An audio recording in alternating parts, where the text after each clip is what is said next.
हरे कृष्णा। तो जैसा कि आप सभी लोग जानते हैं, हमारा 3 दिन का एक सेमिनार चल रहा है जिसके ऊपर हम गुरु तत्व के विषय में हम लोग कथा श्रवण कर रहे थे हमारे पूज्य पाद सुंदर गोपाल प्रभु जी से। और आज प्रभु जी ने कहा कि आप इस क्लास को आगे कंटिन्यू करो। तो आज हम कुछ गुरु तत्व के विषय में श्रवण करेंगे कि क्यों हमें गुरु की आवश्यकता है, क्यों गुरु धारण करने चाहिए, कितने प्रकार के गुरु हैं, और क्या हमारे जो पूर्व पूर्व जो हमारे गुरु हैं जो सत संप्रदाय में नहीं है, क्या हम उनका त्याग कर सकते हैं। इस प्रकार के बहुत सारे मन में प्रश्न हैं, तो उन सभी प्रश्नों के उत्तर आज हम देने का प्रयास करेंगे। तो सभी लोग अंतिम तक बने रहना। और आप सभी लोगों को मैं बिल्कुल साधारण साधारण कथाओं के माध्यम से इन सारी बातों को बताने का प्रयास करूंगा, ठीक है। और अगर संभव हो तो आप सभी लोग अपने नोट्स भी बना सकते हैं। तो सबसे पहले हम लोग जानेंगे गुरु। जो गुरु शब्द का क्या तात्पर्य है। गुरु यानी अंधकार। रू मतलब जो अंधकार को दूर करे। तो अंधकार को दूर कौन करता है। अगर कोई बोले भैया हमारे घर में तो ये हम लाइट जला देते हैं, वो अंधकार को दूर करता है, एक मोमबत्ती भी अंधकार को दूर करती है, तो क्या वो गुरु हुई। कहते हैं, नहीं। जो अज्ञानता रूपी अंधकार को दूर करे वो ही क्या है, गुरु है। ठीक है। अब अज्ञानता क्या है। इस जड़ जगत में मैं मेरा का अभिमान, और जो इस जगत में हम लोग क्या कर सके हैं, क्या कर चुके हैं, अपने आप को भूल चुके हैं। हमारा वास्तविक क्या स्वरूप है, हम इस जगत में क्यों आए हैं, इस अज्ञानता में हम पड़े हुए हैं। इस अज्ञानता को जो दूर करते हैं वो गुरु होते हैं। शास्त्र में बताया गया गुरु 5 प्रकार के। अब बोलेंगे प्रभु जी हमने तो 4 प्रकार के सुने थे। ठीक है। जो गुरु की कैटेगरी है वो वैसे 2 प्रकार की है। तो दूसरे को हम गुरु शब्द नहीं भी कह सकते हैं, क्योंकि गुरु शब्द हर किसी के लिए प्रयुक्त नहीं होता। जैसे अभी लोग क्या करते हैं, भक्ति को सब जगह यूज लगा देते हैं। देश भक्ति, मातृपितृ भक्ति, यह अंध भक्ति, ये भक्ति। भैया भक्ति शब्द जो यूज होता है, जो प्रयुक्त होता है, वो एकमात्र इसमें यूज होता है सिर्फ और सिर्फ भगवान के भक्तों के लिए। ये भगवान की भक्ति में ही यूज होता है, भक्त शब्द, ये भक्ति शब्द। लेकिन अभी हम इसको कहीं भी लगाते थे। ठीक इसी प्रकार जो गुरु शब्द है वो हर किसी के लिए यूज नहीं होता। गुरु भी 2 प्रकार के होते हैं। एक होते हैं जागतिक गुरु, और एक होते हैं पारमार्थिक गुरु। जागतिक गुरु कौन हो गए। कोई कहता है मेरी माता पिता मेरे गुरु हैं। पहला गुरु माता पिता, ये हो गए जागतिक गुरु। हम स्कूल में गए, हमारे टीचर ने हमें पढ़ाया लिखाया, वो भी हो गए जागतिक गुरु। उसके बाद हम लोग कॉलेज से बाहर गए, एजुकेशन ली हमने, कोई डिग्री डिप्लोमा करा, किसी ने कुछ कोर्स किया, कोई इंजीनियर बना, कोई डॉक्टर बना, कोई साइंटिस्ट बना, कोई पायलट बना, है ना। अगर कोई टायर साइकिल बन वो टायर कहते हैं टायर में पंचर लगाने वाला ही बना, वो भी बना। Prabhu ji voice is very very just second. अब मुझे लगता है ऐसा करके आवाज अच्छी आएगी। ठीक है। माइक को मैंने पूरा मुंह में लगा लिया है। तो बता रहे हैं कि भैया जिस भौतिक जगत में अगर हम कुछ भी सीख रहे हैं तो क्या होगा, वो सब के सब क्या आ जाते हैं, ये सब के सब जागतिक गुरु हो गए। लेकिन इन गुरुओं से जो भी हमने सीखा है ना, उससे वो क्या होगा, वो सब टेम्परेरी है। क्यों। क्योंकि वो बताने वाले भी टेम्परेरी है, उनके द्वारा जो भी हमें शिक्षा मिली है वो सब भी टेम्परेरी है, वो इस जगत में ही रह जाएगी। लेकिन इस जगत में रहेगी, और इस जगत से हमारा कभी भी उद्धार नहीं हो पाएगा। माता पिता ज्यादा से ज्यादा क्या शिक्षा दे सकते हैं बच्चों को, इस प्रकार रहो, ऐसा आचरण करो, ये करना चाहिए, वो करना चाहिए। इससे अधिक वो हमें कुछ और ज्ञान प्रदान नहीं कर सकते। अभी इसके बारे में और आगे डिटेल में बात करेंगे। जो टीचर है हमारे स्कूल के, जो शिक्षक है, जिन्होंने हमारी एजुकेशन हमें हेल्प की, वो भी हमें क्या दे सकते हैं, भौतिक जगत का ध्यान ज्ञान दे सकते हैं। ज्यादा से ज्यादा हमें ये ज्ञान दे देंगे कि भैया हमें कैसे लाइफ में सक्सेस होना है, कैसे हमें पैसा कमाना है। उसके बाद जो हमारे गुरु होंगे, हो सकता है कोई म्यूजिक गुरु के पास चला जाए, कोई भैया टेक्निकल गुरु के पास चले जाए, कोई कंप्यूटर के साइंस के गुरु के पास चले जाए, कोई डॉक्टर के पास डॉक्टरी करे, कोई इंजीनियरिंग करे। तो वहाँ हर कोई एक न एक कोई गुरु होगा जो आपको वहाँ की भौतिक शिक्षा देगा। तो भौतिक शिक्षा कब तक रहेगी, जब तक हमारा ये जड़ शरीर रहेगा, उसके बाद समाप्त। तो ये सारे के सारे क्या हो गए, गुरु ये सब के सब गुरु जो हो गए ये है भौतिक जगत के गुरु। लेकिन अभी जो हम बात कर रहे हैं वो बात कर रहे हैं आध्यात्मिक गुरु की। आध्यात्मिक गुरु कहीं कहीं पे वर्णन है 4 प्रकार के, लेकिन कहीं कहीं पे वर्णन है 5 प्रकार के। तो सर्वप्रथम जो पहले गुरु वो होते हैं वो होते हैं चैत्य गुरु। ठीक है, आप सभी नोट कर सकते हैं। सबसे पहले जो गुरु है वो है चैत्य गुरु। चैत्य गुरु का अर्थ क्या है? हर किसी के हृदय में परमात्मा स्वरूप एक गुरु तत्व है। हर किसी के हृदय में एक परमात्मा स्वरूप एक गुरु तत्व है, वो होता है चैत्य गुरु। वो क्या करते हैं? वो हमारे सारे के सारे दिशा निर्देश होते हैं, या हमारी जो भी हम डिसीजन लेना चाहते हैं उसमें वो क्या करते हैं, हमारी बड़ी मदद करते हैं। आप लोग जैसे देखना, कभी कभी आपके हृदय में कुछ अच्छी भावनाएं आती हैं कि हम ऐसा करें, हम इनको गुरु बना लें, या फिर हम मंदिर जाएं, कि हम ठाकुर जी की सेवा करें, या अच्छी अच्छी जो भी भावना है ना, जो भी हमारे जो डिसीजन होते हैं अंदर से जो निकलते हैं, कहते हैं ना अंतरात्मा, मुझे अंदर से आवाज आई कि नहीं ऐसा करना चाहिए। तो वो आवाज आती है, वो कहाँ से आती है? वो अंतरात्मा में, हमारे हृदय में परमात्मा स्वरूप भगवान विराजमान है, वही हमारे चैत्य गुरु है। तो इसका अर्थ ये नहीं है कि भैया मेरे तो चैत्य गुरु है, मेरे को आप भजन साधन, आप मुझे गुरु बनाने की कोई आवश्यकता नहीं है। ऐसा बिल्कुल भी नहीं है। जो हमारे हृदय में जो परमात्मा स्वरूप जो चैत्य गुरु है, वो हमारा मार्गदर्शन कर सकते हैं।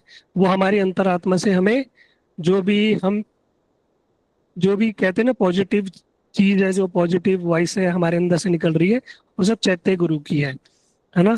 लेकिन अगर कोई सोचे कि भैया हमारे अंदर से नेगेटिव वाइब्स भी आती है, हम कुछ गलत भी करते हैं, तो क्या वो भी तो अंदर से प्रेरणा मिलती है, वो कैसे आती है? कहते हैं नहीं, वो चैत्य गुरु नहीं, वो हमारे पुराने प्रारब्ध होते हैं। उन पुराने प्रारब्धों की वजह से हम क्या करते हैं, हम किसी कोई गलत कार्य कर पाते हैं। लेकिन अगर हमारे हृदय से जो भी आवाजें आई, जो भी कहते हैं ना हमारे मन में इच्छा हुई कि हम सदगुरु का आश्रय करें, भजन करें, भक्ति करें, ये सेवा करें, मन किया आज मैं मठ में ये सेवा कर दूं, वो कर दूं, ये हृदय में जो भावना आती है कहाँ से आती है? ये चैत्य गुरु द्वारा आती है। तो पहले गुरु हुए चैत्य गुरु। दूसरे गुरु हुए हमारे, वो क्या करते हैं, हमारा पथ प्रदर्शक गुरु। पथ प्रदर्शक गुरु का अर्थ है जो हमें किसी न किसी प्रकार से भजन भक्ति में ले आते हैं, बस उनका इतना ही कार्य है। वो हमारा क्या करते हैं, पथ भ्रष्ट होने से हमें बचाते हैं। वही पथ प्रदर्शक गुरु कहलाते हैं। इसका उदाहरण बहुत अच्छा है, आप सभी लोग जानते होंगे। ध्रुव महाराज जी, उनकी जो माता थी, वो उन्होंने क्या किया, उनको वन में जाने की शिक्षा दी कि आप क्या करो, अगर तुम्हें वास्तव में ही राजा के आसन में बैठना है तो तुम क्या करो, भैया इस जागतिक चीज मत मांगो, क्या करो, ठाकुर जी की उपासना करो। और जो ध्रुव महाराज जी थे, अपनी माता सुमति के कहने के कारण कहाँ चले गए, वन में गए। और वन में जाके उन्होंने कठोर तपस्या की, और अंतिम में उन्हें भगवत प्राप्ति हुई, है ना। नारद जी की कृपा से उन्हें बाद में भगवत प्राप्ति हुई। तो उनका मार्गदर्शन किसने किया? मार्गदर्शन किया ध्रुव महाराज जी का उनकी मैया सुमति ने। तो इसलिए उन्होंने क्या किया, उनका पथ प्रदर्शक गुरु, वो उनके पथ प्रदर्शक गुरु हुए। इसलिए आप लोग देखना, जब ध्रुव महाराज जी वापस आए तो सबसे पहले उन्होंने क्या किया, माता को आके प्रणाम किया। क्यों प्रणाम किया? क्योंकि उन्होंने ही उनका मार्गदर्शन किया था। इसलिए जो उनकी माता है वो क्या हुई, पथ प्रदर्शक गुरु। इसका एक और उदाहरण आता है, जो बिल्वा मंगल ठाकुर जी तो जो थे, वो एक बड़े वैश्य के प्रति आसक्त थे, चिंतामणि वैश्य है। और अपने पिताजी की शेष यहाँ पड़ी हुई है, पिताजी का उनको अंतिम संस्कार करना है, लेकिन मन कहाँ लगा हुआ है, चिंतामणि वैश्य के पास जाना है। और जल्दी से सारे संस्कार करके और उसके पास पहुंच गए। जब उसने देखा कि भैया इतनी घनघोर बारिश में भी लाश को पार करके सांप की रस्सी पर चढ़ते चढ़ते मेरे घर में पहुंच गए, तो उन्होंने एक बात कही कि जितनी आसक्ति तुम्हारे मेरे में है ना, जितनी उत्कंठा तुम्हारी मेरे अंदर है, अगर इतनी उत्कंठा तुम्हारी भगवान के प्रति होती है, भगवान को पाने के प्रति होती है ना, तो आज तुम्हें ठाकुर जी मिल जाते, साक्षात भगवान ही मिल जाते। तो ये सुन के जो बिल्वा मंगल ठाकुर जी थे, वो क्या किया, उन्होंने सब कुछ छोड़ छाड़ के और वृंदावन गए, और वहां जाके उन्होंने भगवान की प्राप्ति की। तो जो चिंतामणि वैश्य क्या हुई, उनकी पथ प्रदर्शक गुरु। तो इसलिए आपको भी कोई ना किसी ने मार्गदर्शन किया होगा कि भैया वहाँ कथा होती है, वहाँ पर मठ है, वहाँ पर मंदिर है, वहाँ पर ऐसे वैष्णव आते हैं, वहाँ ऐसी उस ग्रुप में ऐसी हरि कथा होती है, वहाँ पर ऐसा होता है, ऐसा होता है, ये किसी ने आपको गाइड किया होगा और फिर जोड़ा होगा। तो ये वो सब क्या हो गए आपके पथ प्रदर्शक गुरु। जो पथ प्रदर्शक गुरु है ये कितने भी हो सकते हैं, एक दो तीन, अनकाउंटेबल, ये कितने भी हो सकते हैं, है ना, इनकी कोई गिनती नहीं है। ये कितने जितनों ने भी आपका मार्गदर्शन किया है ये सब पथ प्रदर्शक गुरु है। फिर आते हैं श्रवण गुरु। कुछ लोग कहते हैं पथ प्रदर्शक और श्रवण गुरु एक ही है, कहीं कहीं पे वर्णन मिलता है, जो श्रवण गुरु है वो अलग है। अब ये श्रवण गुरु है क्या, जो हम श्रवण कर रहे हैं, सुन रहे हैं, ये श्रवण करना, ये क्या है, ये भी श्रवण गुरु होते हैं। हमने क्या किया, किसी से सुना, किसी से सुना कि भैया वहां पर कृष्ण भक्ति का प्रचार होता है, वहां पर सदगुरु है, वहां पर वैष्णव का वास है, वहां पर हरि कथा होती है, श्रवण किया। जरूरी नहीं है कि वो शुद्ध संप्रदाय से हो, है ना, वो साधारण व्यक्ति भी हो सकता है, लेकिन उसके माध्यम से हमने श्रवण किया। हो सकता है कि सपोज दैट अभी हम लोग क्या है, ब्रह्म माधव गौड़ी संप्रदाय में है ना, आप सभी लोग जानते होंगे 4 प्रकार के संप्रदाय, इसके विषय में भी हम बताएंगे। जो हमारा संप्रदाय है ब्रह्म माधव गौड़ी संप्रदाय। अब हम किसी और श्री संप्रदाय, रुद्र संप्रदाय, सनक संप्रदाय के किसी व्यक्ति की हम कथा सुन रहे हैं और उससे हम प्रभावित होके हम आ गए, या हमें उसकी कथा सुनने से हम ज्ञान अर्जित कर रहे हैं या कुछ कर रहे हैं, तो वो क्या हो गए, हमारे श्रवण गुरु। उनके माध्यम से हमें श्रवण करने को मिल रहा है, तो वो हमारे हो गए श्रवण गुरु। ये भी कितने भी हो सकते हैं। इसके बाद आते हैं हमारे शिक्षा गुरु, चौथे नंबर के शिक्षा गुरु। पहले थे चैत्य गुरु, दूसरे थे हमारे पदप्रदर्शक गुरु, तीसरे थे हमारे श्रवण गुरु, चौथे हमारे शिक्षा गुरु। शिक्षा गुरु जो हमारी गुरुदेव में और ठाकुर जी में निष्ठा को प्रागड़ मजबूत बनाते, वो हमारे एक शिक्षा गुरु। ये शिक्षा गुरु भी कितने भी हो सकते हैं, ऐसा नहीं कि एक हो, एक भी हो सकता है और अनेक भी हो सकते हैं, है ना। लेकिन शिक्षा गुरु का कहने का अर्थ यह है कि भैया ऐसे नहीं कोई भी शिक्षा गुरु नहीं, जो हमारी गुरुदेव में सर, जिसकी पहले गुरुदेव में खुद श्रद्धा हो, वो हमारी उस गुरुदेव में श्रद्धा उत्पन्न करे, तो वो हमारे शिक्षा गुरु हुए। उनके अंदर इतनी निष्ठा होनी चाहिए कि वो क्या करेंगे, जो हमारे, एक सेकंड किसका कॉल आ रहा है, जो हमारे शिक्षा गुरु होंगे, शिक्षा गुरु और दीक्षा गुरु में कोई भेद नहीं होता। ये हमारे शिक्षा गुरु होते हैं, जो वो क्या करते हैं, उनके अंदर इतनी शक्ति होती है कि वो हमारा पोषण करते हैं, हमें भक्ति में आगे लेके चलते हैं, भक्ति में हमें आगे बढ़ाते हैं। ये इतने पावरफुल होते हैं शिक्षा गुरु। फिर आते हैं दीक्षा गुरु। दीक्षा गुरु यानी दिव्यम ज्ञानम यतो दद्यात कुर्यात पापस्य संशयम, जो हमें क्या करते हैं, दिव्य ज्ञान प्रदान करके हमारे सारे पापों का संशय करके, सारा पापों को नाश करके हमें मंत्र प्रदान करते हैं, वो हमारे दीक्षा गुरु। दीक्षा गुरु शिक्षा गुरु एक भी हो सकते हैं, ठीक है, लेकिन ये एक से अधिक नहीं होते। दीक्षा गुरु एक से अधिक नहीं हो सकता, ठीक है। ये 5 प्रकार के गुरुओं का वर्णन किया गया है। अब कुछ लोग कहते हैं भैया गुरु करना क्यों आवश्यक है। गुरु करना अति आवश्यक है। अगर हम साधारण जगत में, हमने बताया ना, अगर हम स्कूल जाते हैं, स्कूल में हमें बुक्स मिलती है, तो भैया पढ़ने की टीचर की क्या आवश्यकता। अभी स्कूलों में फीस कितनी बड़ी बड़ी महंगी महंगी है, 5-5 10-10 हज़ार रुपये फीस आती है स्कूलों के अंदर, है, डोनेशन देना पड़ता है, तो पढ़ाने की जरूरत क्या है, बुक्स खुद खरीद लो, घर में पढ़ लो। क्या ऐसे बच्चा पढ़ सकता है, कहते नहीं। तो जब तक उस बुक्स को पढ़ाने वाला कोई टीचर नहीं होगा ना, जब तक कोई गुरु नहीं होगा, तब तक हम उस बुक्स के अंदर प्रवेश भी नहीं कर सकते, हमें समझ ही नहीं आएगा। जैसे कि अगर हम सोचे कि हम भगवत गीता, भागवतम आदि का पाठ करें, आप पढ़ लो, नए नए जो साधक है खुद पढ़ने का प्रयास करेंगे तो अर्थ का अनर्थ कर देंगे और समझ में आएगा नहीं। लेकिन जब किसी वैष्णव के अनुगत्य में, जैसे गुरु के अनुगत्य में पढ़ेंगे, तो उन्हें सारे शास्त्र समझ में आएंगे और धीरे धीरे वो उनको, उनकी व्याख्या भी कर पाएंगे और आने वाले समय में वो लोगों को बता भी पाएंगे, है ना। इसलिए भैया गुरु का होना अति आवश्यक है। जैसे कि एक कथा आती है, एक नारद जी की, किदवंती कथा के अंतर्गत बताते हैं, जो नारद जी हैं उनके 3 प्रकार के गुरु हुए। उसमें एक गुरु का वर्णन आता है, जो कहीं कहीं पे लौकिक कथाओं के अनुसार तो शायद ये प्रामाणिक है या नहीं है, लेकिन बड़ी शिक्षा मूलक है, इसलिए मैं आप लोगों को बताता हूँ। एक बार बहुत सारे देवी देवता की मीटिंग चल रही थी सुधर्मा सभा में। तो वहाँ बहुत सारे देवी देवता आए हुए थे, तो नारद जी भी वहाँ उपस्थित हुए। जब नारद जी वहाँ उपस्थित हुए, तो जब सारी मीटिंग हुई, सभी देवी देवता बैठे, उसके बाद जब वो जाने लगे तो नारद जी भी चले गए। तो नारद जी को ध्यान आया कि वो अपनी वीणा वही भूल आए, है ना। तो नारद जी जब अपनी वीणा लेने वहां पहुंचे, तो वो क्या देख रहे हैं कि वहां पर स्वयं जो नारायण थे, लक्ष्मी नारायण, क्या कर रहे हैं, जहां पर नारद जी बैठे हुए थे वहां पर गोबर का लेप कर रहे हैं। नारद जी ये देख के बड़े हैरान हो गए कि इतने सारे यहाँ देवी देवता बैठे थे, इतने सारे लोग बैठे थे, लेकिन मेरे ही आसन पे जहां पर मैं बैठा था, क्या कर रहे हैं, गोबर का लेप कर रहे हैं। ऐसा क्यों कर रहे हैं? तो नारद जी ने पूछा। तो उन्होंने कहा, देखो, आप बुरा मत मानना, लेकिन आपके कोई गुरु नहीं है, आप निगुरे हो। इसलिए जो निगुरा व्यक्ति होता है, जिसके गुरु नहीं होते, वो जिस स्थान पे बैठता है वो स्थान अपवित्र हो जाता है। ये सिर्फ क्या शिक्षा मूलक है। तो नारद जी तो जगत गुरु है ना। तो बताया, उन्होंने कहा ऐसे। तो नारद जी ने कहा ठीक है। नारद जी ने कहा, भाई मैं भी आज से गुरु बनाऊंगा, लेकिन मैं किसको गुरु बनाऊं? जो सबके गुरु हैं, जगत गुरु नारद जी, अब वो कह रहे हैं मैं किसको गुरु बनाऊं। तो भगवान की देखो लीला कैसी है। भगवान ने कहा, एक काम करो, आप मृत्यु लोक में जाओ, यानी पृथ्वी में जाओ, जो सबसे पहला व्यक्ति मिलेगा ना, आप उसको गुरु बना लेना। ठीक है।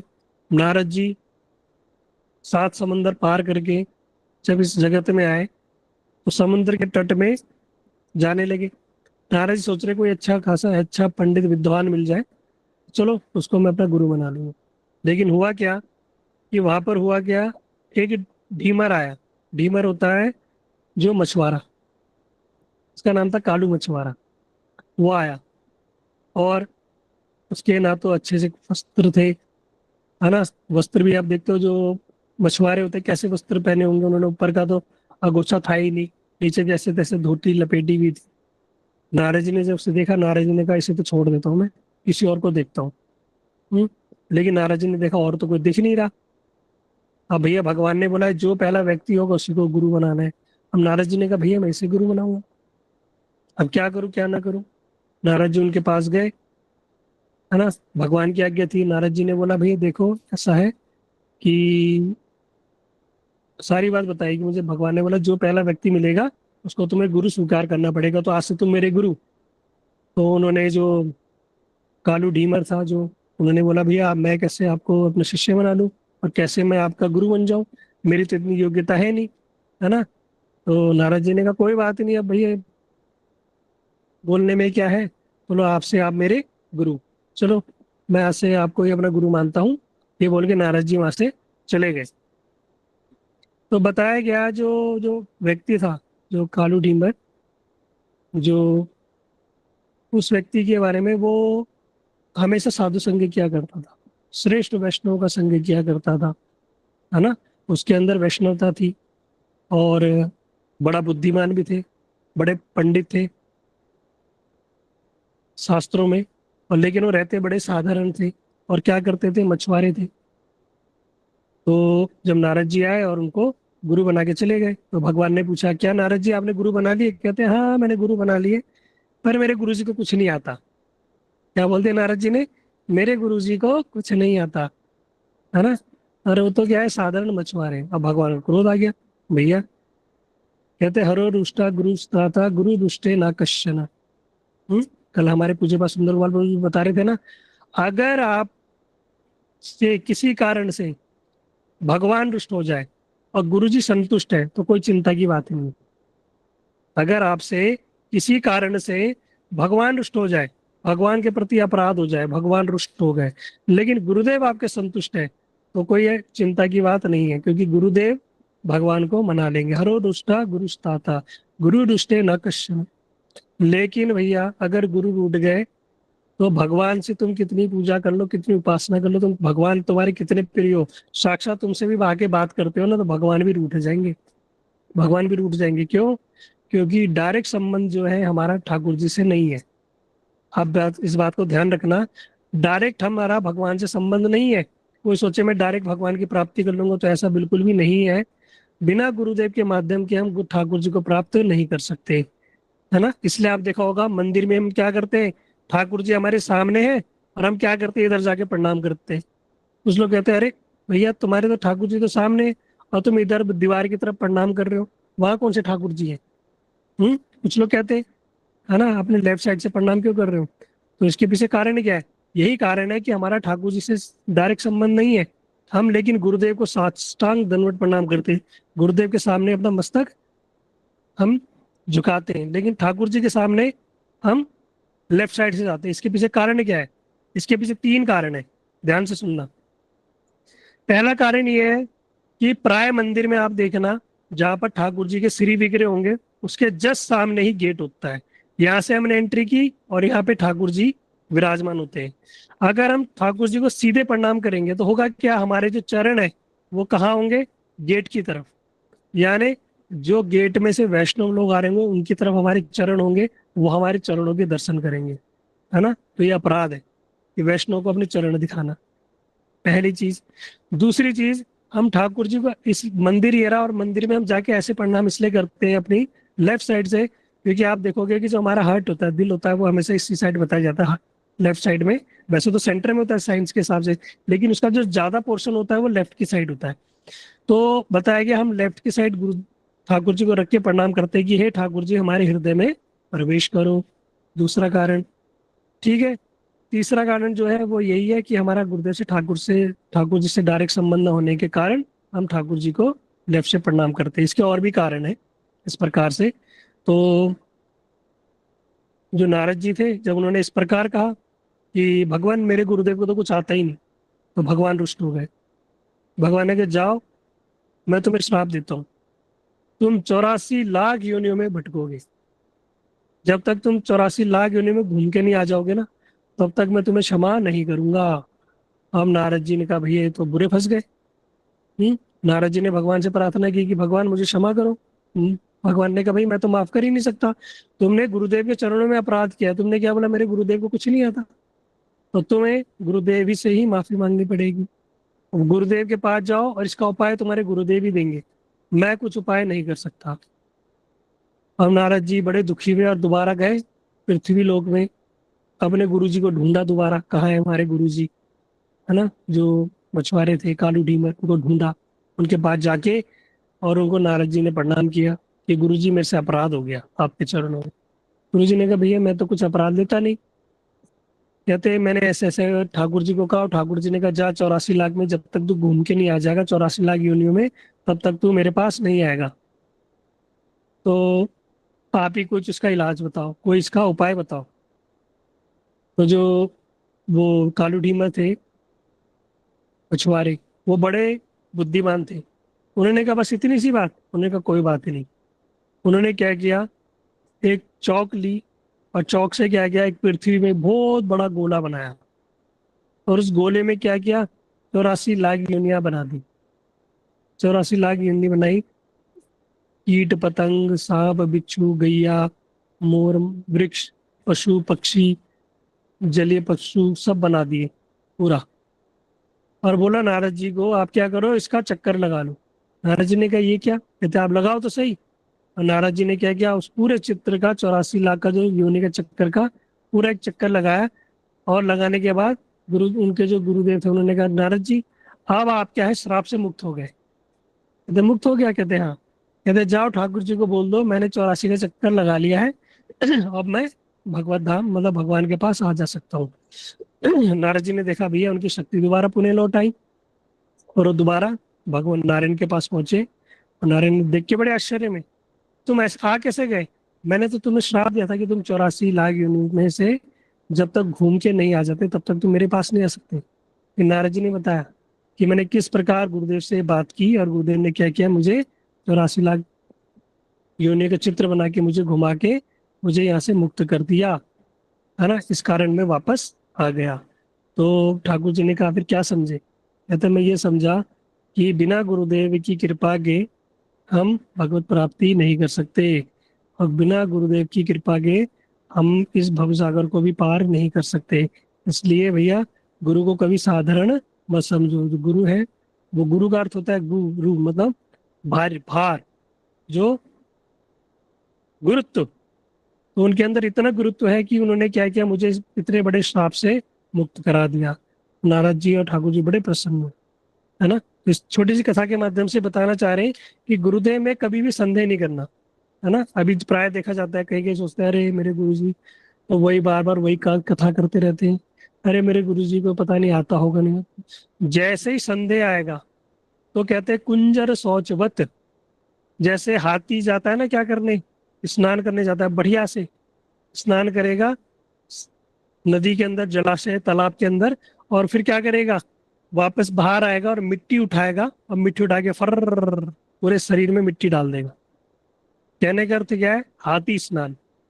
ठीक इसी प्रकार हमने गुरु धारण किए, है ना, उनकी पूजा उपासना की, उनसे मंत्र दीक्षा इत्यादि ले ली, सब कुछ कर कुर लिया, और बाद में गुरु जी में ही दोष देख रहे, तो इसको बोलते हैं हाथी स्नान, है ना, कुंजर शौचवत। तो उसके उससे क्या लाभ होगा, उससे कुछ भी लाभ होने वाला नहीं है, हमारा सारा अनिष्ट हो जाएगा। ठीक है, तो इस प्रकार बताया कि भाई गुरु में कभी भी इस प्रकार से भेद बुद्धि नहीं होनी चाहिए, है ना। और अगर हमारे गुरुदेव, कहते हैं अगर देखो गुरु, अगर किसी के गुरुदेव, शिष्य की निष्ठा अगर मजबूत है और गुरुदेव अगर साधारण भी है ना, तो भी कृपा होगी। क्या इसका उदाहरण है, कहते हैं इसका भी उदाहरण है। इसकी एक कथा आती है, एक वैराग्यवती थी, ध्यान से सुनना। एक वैराग्यवती थी, राजा की बेटी, काशी नरेश राजा वैराग्यवती थे। तो उनकी बड़ी सुंदर पुत्री थी। अब बचपन से ही ठाकुर जी में बड़ी निष्ठा, ठाकुर जी के छोटे छोटे विग्रह थे, उनका बड़ा अर्चन पूजन किया करती थी, सेवा किया करती थी। तो उसको कभी पता चला, एक बार उनके घर में कोई पंडित जी आए थे, उन्होंने कहा देखो तुम सेवा तो करती हो, पर सेवा का फल तुम्हें तभी मिलेगा जब तुम गुरु जी में तुम्हारी निष्ठा होगी। जब तुम, तो कहती मेरे तो गुरु है ही नहीं, कहते नहीं, तुम्हें गुरु बनाने पड़ेंगे, जब तक तुम्हारे गुरु नहीं होंगे तुम ठाकुर जी की सेवा नहीं कर सकते। तो इसलिए क्या देखा जाता है, कुछ लोग अपने घर में लड्डू गोपाल या ठाकुर जी ले आते हैं और खुद ही सेवा करते हैं, तो क्या उनको फल मिलेगा, कहते हैं नहीं, उनकी सुकृति बनेगी लेकिन वास्तविक फल प्राप्त नहीं होगा। क्यों? क्योंकि जो विधि है, जो मंत्र है, वो कौन प्रदान करते हैं, गुरुदेव। क्योंकि साक्षात डायरेक्ट भगवान आज तक किसी को प्राप्त नहीं हुए, किसके माध्यम से होते, गुरु के माध्यम से, है ना। इसलिए आप देखना प्रहलाद महाराज, ध्रुव महाराज, छोटे छोटे बालक थे, है ना, इनको तो पता भी नहीं था गुरु है क्या। इसलिए भगवान ने क्या किया, गुरु की व्यवस्था की और नारद जी को भेजा इनके पास, है ना। तो नारद जी की कृपा से ही इनको भगवत प्राप्ति हुई। तो कोई भी व्यक्ति अगर बोले कि मैंने बिना गुरु की कृपा से मुझे भगवत प्राप्ति हो जाएगी, तो ऐसा बिल्कुल भी नहीं है। तो वैराग्यवती जो थी वो ठाकुर जी की सेवा किया करती थी, बड़ी अच्छी सेवा करती थी, लेकिन गुरु थे ही नहीं, गुरु जी से मंत्र लिया नहीं, पता ही नहीं ठाकुर जी को प्रणाम कैसे करते हैं, भोग वो कैसे लगाते हैं। टीवी, जैसे हम लोग क्या करते हैं, अभी यूट्यूब में देख लिया, टीवी में देख लिया, वैसे ही कर देते हैं, है ना। प्राय अभी तो सुनने में ऐसा भी आता है, लोग अपने घर में लहसुन प्याज का जो भोजन बनाते हैं वो भी ठाकुर जी, गोपाल जी को भोग लगाते थे। और तो और मैंने सुना है, लोगों को देखा भी, चाय भी ठाकुर जी को भोग लगाते हैं। ऐसी उनकी दुर्बुद्धि, ये भी नहीं पता कि भैया मसूर की दाल भोग में नहीं लगती, है ना, वो भी भोग लगाते थे। ऐसी ऐसी चीजें हमें बहुत प्राय देखने को मिलती है। तो ये सब चीजें गलत है। कौन बताएगा, जब तक हम गुरु वैष्णव का संग नहीं करेंगे हमें पता ही नहीं चलेगा। इसलिए हम क्या करते हैं, कोई आप मंदिर जाएंगे, वृंदावन जाएंगे और देखेंगे भैया सब टोकरी में गोपाल जी ले लेके घूम रहे हैं और ले आते हैं, है ना। लाना कुछ गलत नहीं है, गोपाल जी की सेवा कोई गलत नहीं है, अच्छी है, करनी चाहिए, निष्ठा पूर्वक नियम से करनी चाहिए, लेकिन कैसे, गुरुदेव के अनुगत्य में, है ना, गुरु वैष्णव के अनुगत्य में। जब गुरुदेव मंत्र प्रदान करेंगे, गोपाल मंत्र के द्वारा ठाकुर जी की सेवा होती है। जब वैराग्यवती को पता चला तो वैराग्यवती के मन में बस यही थी उत्कंठा, राजा की बेटी है, कि मुझे सदगुरु मिल जाए, सदगुरु मिल जाए। ठाकुर जी की सेवा करती और यही प्रार्थना करती कि भैया मुझे गुरु जी मिल जाए। तो एक दिन प्रार्थना कर रही थी, तो राजा के महल में चोर आ गया। चोर ने सुन लिया कि मुझे गुरुजी मिल जाए, बस मेरी तो जीवन साकार हो जाएगा, मेरे को और कुछ नहीं चाहिए। चोर ने देखा रानी ने बड़ा सुंदर नौलखा हार पहना हुआ है, बड़े सुंदर सुंदर अलंकार, सोने की चूड़ियां इत्यादि सब कुछ पहना हुआ है ना। अब क्या करे, इतना चोर के मन में लोभ आ गया। चोर ने क्या किया, फटाफट गया बाहर जाके और 500 रुपए में गुरु बन गया। अब आप बोलोगे 500 रुपये में गुरु कैसे बन गया? गुरु बड़ा बनना आसान है। कैसे? चोला ही तो पहनना है। जो सेफ्रॉन कलर का, ऑरेंज कलर का, उसने धोती कुर्ता लिया, मस्तक में टीका लगाया, पटका गमछा डाला है, और हाथ में कमंडल इत्यादि पकड़ा, और कुछ पोथी पकड़ ली, और बस बन गए गुरु। आज का ये है जागतिक गुरु, ढोंगी पाखंडी गुरु। वो चोर इस प्रकार बन के और रानी के महल में पहुंच गया। सिपाहियों ने रोक दिया, कहाँ जा रहे हो? कहते रानी को खबर पहुंचा दो कि जो वो ठाकुर जी से प्रार्थना करती थी ना, आज वो साकार हो गई। आज उनके गुरुदेव उनके पास आ गए। ठीक है, जब इस प्रकार उन्होंने बोला तो हुआ क्या कि रानी के जब कान में बात चली कि मेरे गुरुदेव आ गए, मैं तो ठाकुर जी से प्रार्थना करी थी, है, और रानी दौड़ते दौड़ते आई और उनके चरणों में गिर गई। चोर के चरणों में गिर गई। इतनी गुरुदेव के प्रति निष्ठा सोचो। और उनको बिठाया, सारी सेना को लगा दिया उनके भाव भगत में, उनको अपने आसन में, महल में ले गई, ऊंचे आसन में बिठाया, उनके चरण धोए, चोर के चरण धोए, उनको बढ़िया बढ़िया जो भोग ऑफर किया गया है, प्रसाद में उनको दिया गया, उनको बड़ी अच्छी भगत हुई। फिर जो रानी थी, उन्होंने प्रार्थना की आप मुझे दीक्षा दो। अब चोर कह रहा भैया मुझे तो ये नहीं पता दीक्षा होती क्या है, तो चोर है, अब क्या करे?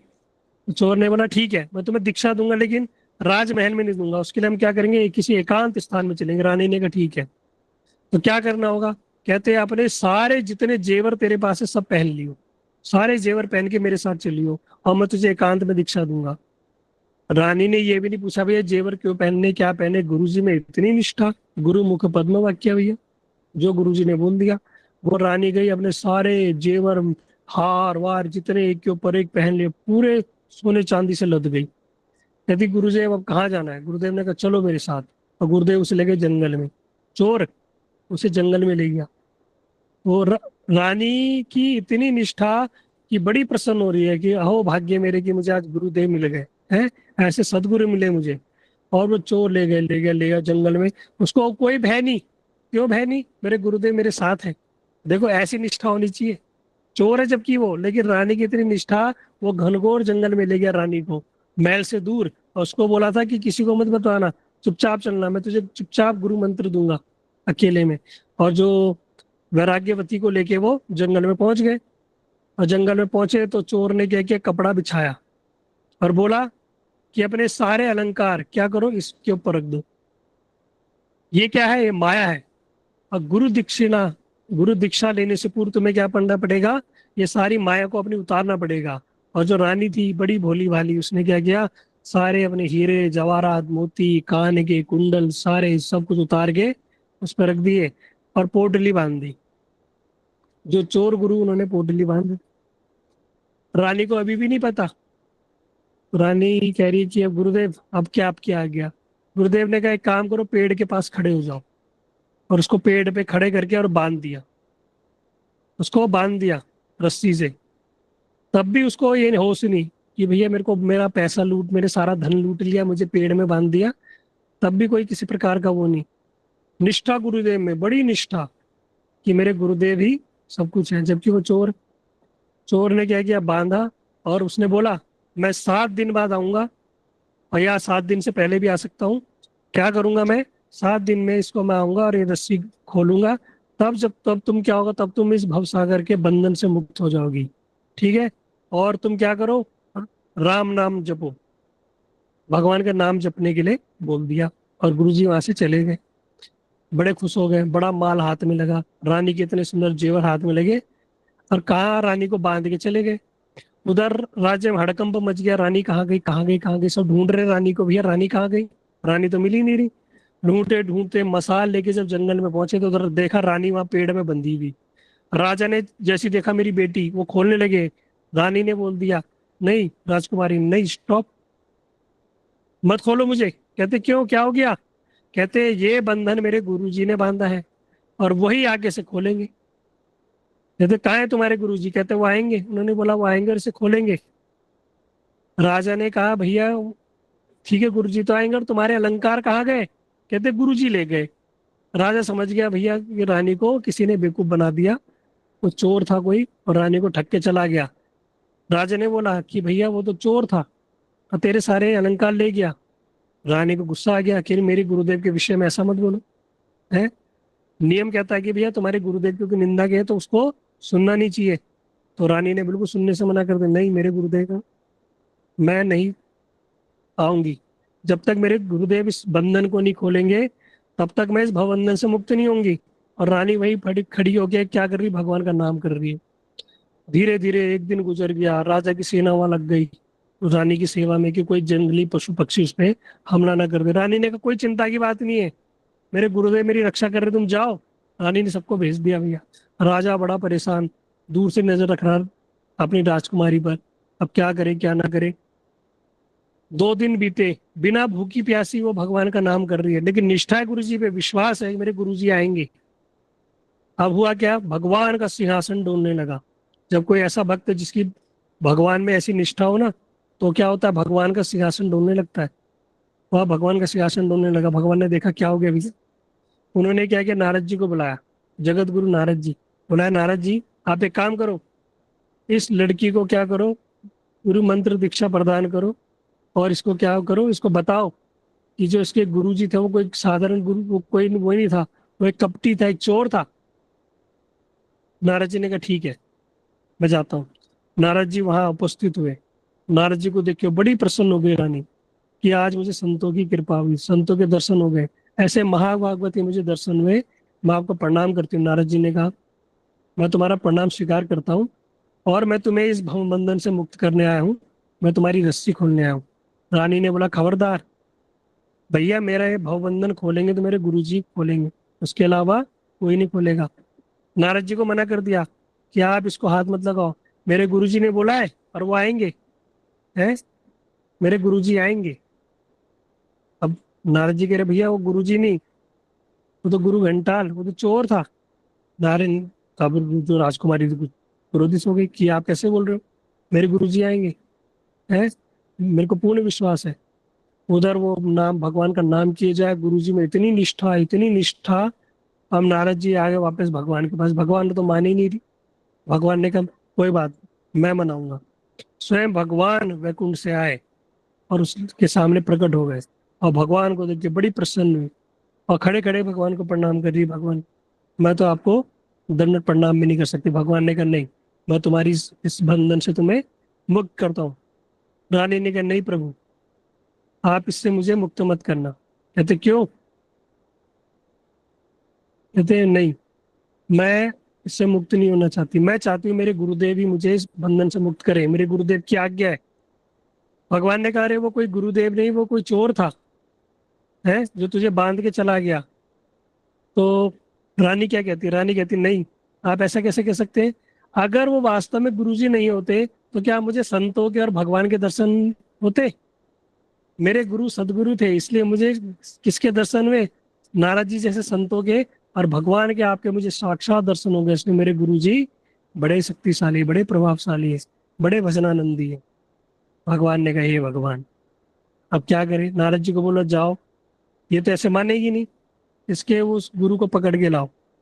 अब जो ग्वाले जो गुरु जी थे, चोर तो चोर थे, ड्रेस व्रेस उतार के, अब वो कहीं और चोरी की फिराक में थे। अब क्या कर रहे हैं, एक दीवार पे चढ़ रहे थे, नारद जी ने देख लिया, नारद जी ने उनके पैर पकड़ लिए, भैया आओ। अरे छोड़ो, सोचो नारद जी ने पैर पकड़ लिए। अरे नारद जी कह रहे चलो मेरे साथ। अरे मैं नहीं चलूंगा, तू कहते अगर तू नहीं गया तो मैं तेरी राजा से कंप्लेंट कर दूंगा, तू चोर है। तो नारद जी ने कहा तुम चलो मेरे साथ, और तुम्हें एक काम करना है। कहते क्या काम करना है, कहते दोबारा वो चोला पहनो गुरु जी वाला, जाओ। नारद जी ने बोला, कहते क्यों, नहीं नहीं करोगे तो तुम्हें दंड मिलेगा। वो चोर गया, दोबारा वो चोला पहना। कहते अब तुम्हें एक काम करना है, तुम क्या करो, जाके और उसको बंधन से मुक्त करो। नारद जी ने जब उसे सारी बात बताई तो चोर भी बड़ा आश्चर्य में पड़ गया कि भैया ऐसी गुरु जी की भक्ति, ऐसी गुरु भक्ति। और वो गए, और उसको देख के जो राजा की बेटी थी, है ना, वो बड़ी प्रसन्न हुई, और बड़ी प्रसन्न होके जो गुरु जी को प्रणाम करने लगी, बड़ी प्रसन्न हुई। और गुरु जी ने क्या किया, उनका खोल दिया, भवबंधन खोल दिया, उनकी रस्सी खोल दी। और रस्सी खुलते ही वो वैराग्यवती जो थी, चोर जो गुरु थे उनके चरणों में गिर गई है। ये देख के जो वो जो चोर थे उनका हृदय पर शीज गया, साक्षात भगवान के भी दर्शन हो गए। तो समझ गए कि भैया वास्तव में गुरु निष्ठा में कितनी शक्ति है। तो यहाँ पे बताया गया कि गुरु निष्ठा, अगर शिष्य की गुरु निष्ठा प्रगाढ़ है, इतनी मजबूत है, तो उसका कोई भी बाल भी बांका नहीं कर सकता।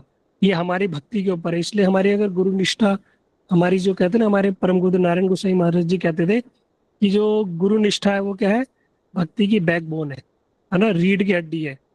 तो गुरु निष्ठा अगर हमारी स्ट्रांग है तो कहते हैं अवश्य ही भगवान की प्राप्ति होगी होगी।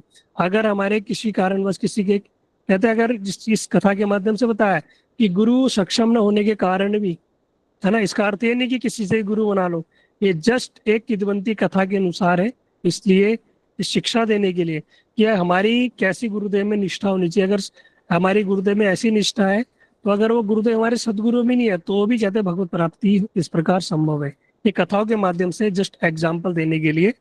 लेकिन बताया गया जो भगवान की प्राप्ति होगी वो कैसे होगी। एकमात्र चार संप्रदाय, श्री रुद्र ब्रह्म सनक संप्रदाय, चार संप्रदाय बताए गए। इन चार संप्रदाय के अंदर ही जो गुरु धारण करेगा वो ही सत्य संप्रदाय के अंदर कहलाएगा और उसी को भगवत प्राप्ति होगी। क्यों होगी? क्योंकि अगर अभी मैं फेसबुक से बढ़िया रसोई करना सीख जाऊं, बढ़िया खाना पीना बनाना सीख जाऊं, यूट्यूब से वीडियो देख देख के बढ़िया बढ़िया चीज, और मैं किसी 5 स्टार होटल में जाऊं शेफ का इंटरव्यू देने कि मुझे बहुत कुछ आता है, कहेंगे बना के दिखाओ, बना तो मैं दूंगा। फिर वो कहेंगे भैया कहाँ से पढ़ाई की, कौन सी डिग्री है, कौन सा कॉलेज है, बायोडाटा दिखाओ, अपना रिज्यूमे दिखाओ। क्या दिखाऊंगा? कि लर्न फ्रॉम यूट्यूब या फेसबुक। क्या करेंगे? रखेंगे मुझे, लात मार के भगा देंगे। कहेंगे भैया किसी संस्था से सीख के आओ। है तुमने होटल मैनेजमेंट कहाँ से किया? देना पड़ेगा भैया, किस कौन सी जगह से तुमने होटल मैनेजमेंट डिग्री डिप्लोमा किया, है ना। तो क्या है, प्रमाणिक संस्था का होना जरूरी है ना। अगर आप बोलोगे मैंने 10th 12th पास नहीं की और मैं सब कुछ अच्छा जानता हूँ, कोई कंपनी आपको रखेगी? कोई नहीं रखेगी। कहेगी भैया पहले यूपी बोर्ड, सीबीएसई बोर्ड, जो भी बोर्ड है, उस बोर्ड से तुम्हें क्या करनी चाहिए, 10th 12th हमारे पास सर्टिफिकेट होना चाहिए, तब जाके तुम कॉलेज में एडमिशन मिलेगा। चाहे तुम कितने बड़े विद्वान क्यों ना हो, तुम्हें सारे शास्त्रों का ज्ञान क्यों ना हो, तुम बहुत अच्छी इंग्लिश जानते हो, तो भी कहेंगे भैया नहीं 10th 12th का सर्टिफिकेट चाहिए। और ऐसे तुमने बना दिया फर्जी तो नहीं मानेंगे। क्यों? किसी संस्था से होना चाहिए, प्रमाणिक संस्था से, है ना। तो इसी प्रकार जब हम साधारण रूप में, हमें साधारण नौकरी भी नहीं मिल सकती जब तक हमने प्रमाणिक संस्था से 10वीं 12वीं नहीं की, 10 या 10+2 नहीं किया, तब तक हमें किसी भी अच्छी कंपनी में जॉब नहीं मिल सकती। ठीक उसी तरह हमें क्या भगवान मिल जाएंगे? नहीं। इसके लिए क्या करना पड़ेगा? चार प्रमाणिक संप्रदाय बताए गए, श्री ब्रह्म रुद्र सनक संप्रदाय। इन चार संप्रदाय में ही जो इस गुरुवर्ग से जुड़ेगा उनसे दीक्षा शिक्षा लेगा। क्योंकि ये जो संप्रदाय है, ये ऐसा नहीं कि किसी ने कहा ऐसी बना दिया, नहीं, ये भगवान से चले आ रहे हैं, ये भगवान के समय से चले आ रहे हैं और प्रमाणिक है ना। हर एक संप्रदाय प्रमाणिक है कि उनके गुरुदेव ये थे, उनके गुरुदेव थे, उनके गुरुदेव, एक प्रमाणिक है, एक परंपरा चली आ रही है, तेल धारावत, जो बीच में कभी टूटी नहीं। तो उसी धारावत गुरु परंपरा में अगर कोई जुड़ेगा तो उसका निश्चय ही कल्याण होगा। इसलिए हम लोग बड़े सौभाग्यशाली हैं